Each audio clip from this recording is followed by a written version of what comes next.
بسم اللہ الرحمن الرحیم۔ سوال یہ پیدا ہوتا ہے کہ جب عمران خان دورہ روس کے لیے جا رہے ہیں اور 6 سے 7 گھنٹے باقی رہ گئے ہیں ان کی فلائٹ کے لیے، کیونکہ 2 روزہ دورہ جو ہے وہ 23 اور 24 فیبرری کا ہے، تو اٹ مینس کہ ابھی سے کوئی 5 سے 6 گھنٹوں کے بعد ان کی فلائٹ ہوگی۔ تو جب یہ دورہ کنفرم ہو گیا، فلائٹ کنفرم ہو گئی، شہباز گل صاحب جو ہیں وہاں پر پہنچ چکے ہیں اور ماسکو کے اندر وہ پریپریشنز دیکھ چکے ہیں، تو اس پوری صورتحال کے اندر 3 سے 4 گھنٹے قبل روسی میڈیا کا ہی عمران خان کا انٹرویو کرنے کا خیال سمجھ سے باہر تھا۔ جیسے ہی روسی میڈیا نے عمران خان کا انٹرویو کنڈکٹ کیا اور اس کے لیے پورے جو ہے وہ ایک لسٹ تیار کی، پریپریشنز کی، تو پاکستان کے اندر تو ابھی اس پوری صورتحال کے اوپر شاید بڑے کم لوگ ہوں جو اس کو ایجوکیٹ اس سے ہوں اور اس سے واقف ہوں کہ اس کا مطلب کیا ہے، لیکن جو اس کے اوپر نگاہ رکھ رہے ہیں اور پورے رشیا یوکرین ایشوز کے اوپر دیکھ رہے ہیں، ان کے نزدیک یہ ایک بہت تہلکہ خیز انٹرویو تھا جس کے اندر عمران خان کو پھنسانے کی کوشش کی گئی تھی۔ کیوں پھنسانے کی کوشش کی گئی تھی اور اس پورے انٹرویو کا تعلق رشیا یوکرین کے جو کل رات کے علاقے کے اوپر قبضہ ہو چکا ہے اس سے تعلق کیا ہے، یہ پوری ڈاکٹرائن انجینئرنگ میں نے آپ کو سمجھانی ہے اور یہ بتانا ہے کہ یہ حماقت نہیں تھی جو دیکھنے میں حماقت لگ رہی ہے کہ ایک ملک کا دورہ کیا جا رہا ہے اور اس ملک کا میڈیا ہی جو ہے وہ انٹرویو کر رہا ہے۔ کیا یہ انٹرویو رشیا کے اندر نہیں ہو سکتا تھا؟ جو انٹرویو عمران خان کا یہاں پہ کرنے آئے وہ لوگ اسپیشلی 3 سے 4 گھنٹوں سے قبل۔ تو اس پوری یہ پورا ایک جو سیناریو جنریٹ ہوا ہے، اس پورے سیناریو کی جو سوچ ہے، جو سمجھ ہے، وہ کس طرف جا رہی ہے، وہ اس وقت جاننا اور اس سے آگاہی پانا بڑا ضروری ہے۔ میں محمد شہزاد عباس ہوں اور آپ میرا فیس بک اور یوٹیوب چینل دیکھ رہے ہیں۔ اس سے پہلے کہ ہم تفصیلی طور پر بات کریں، آپ سے گزارش ہے کہ آپ نے ابھی تک اگر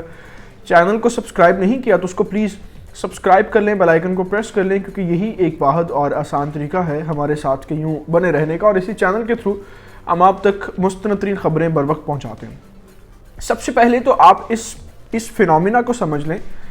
کہ یہ صرف پاکستان یا ہندوستان نہیں ہے جس کے اندر دوسرے ممالک کی ایجنسیز ہوتی ہیں اور وہ باقاعدہ طور پر میڈیا اور دوسرے پلیٹ فارمز کو کنٹرول کرتی ہیں۔ یہ دنیا جہان کے اندر ہر ملک کے اندر موجود ہے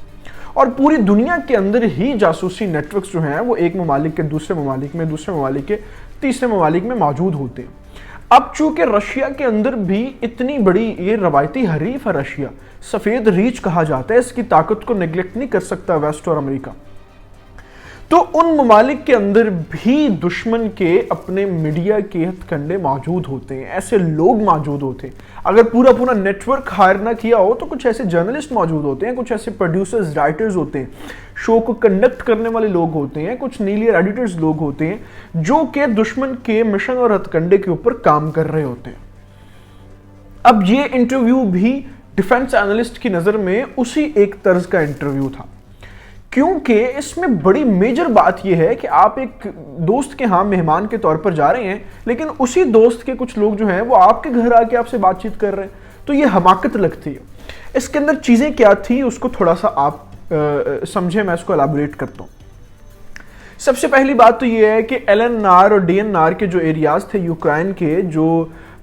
روسی حمایت یافتہ لوگ وہاں پر قابض تھے، اس کے پورے علاقے کے اوپر جو ہے وہ روس نے کل رات سے قبضہ کر لیا ہوا ہے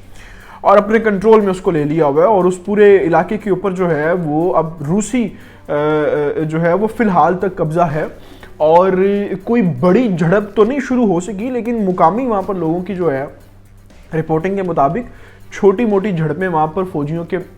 درمیان جو ہے وہ موجود ہیں۔ اب اس ایک قبضے کے اوپر جو ہے وہ ویسٹ اور امریکہ بہت زیادہ چیخ رہا ہے، اور رشیا کے اوپر جو ہے وہ عنقریب کچھ 24 گھنٹوں کے دوران ہی ممکن ہے کہ جب عمران خان اس سرزمین کے اوپر پاؤں رکھیں تو رشیا کے اوپر بڑی ساری پابندیاں لگنے کے لیے تیار بیٹھے ہوں۔ صورتحال اتنی خراب ہو چکی ہے وہاں پر، اور اس پوری صورتحال کے اوپر رشیا کا اپنا ایک واضح طور پر سٹینس ہے کہ یہ علاقہ ہمارا تھا اور اس علاقے کو ہم نے جو ہے واپس لے لیا ہے۔ اب جیسے مثال کے طور پر یہ بات ایسے ہی ہے کہ پاکستان اگر کشمیر کو آزاد کروا لیتا اور کشمیری عوام جو ہے وہ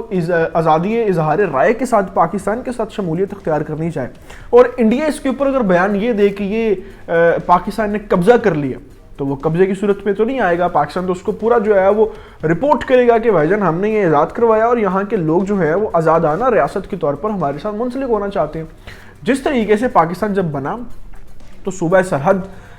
پاکستان کے ساتھ ملا، جس طریقے سے بھاولپور پاکستان کے ملا، جس طریقے سے بلوچستان کے جو اینڈ والے علاقے ہیں جو ایرانی حمایت یافتہ لوگ تھے انہوں نے پاکستان کے ساتھ الحاق کیا۔ آپ سوات کو دیکھ لیں، بحرین کو دیکھ لیں، یہ جتنے بھی علاقے تھے ان لوگوں نے پاکستان ریاست بننے کے بعد الحاق کیا۔ تو اسی طریقے سے اس علاقے کا سیناریو اور کنڈیشنز بھی رشیا کے ساتھ یوں ہی ہیں۔ لیکن اس پورے ایک پلان کے اوپر جو دشمن کی چال تھی اور جو پاکستان کو عمران خان کو پھنسانا چاہتے تھے،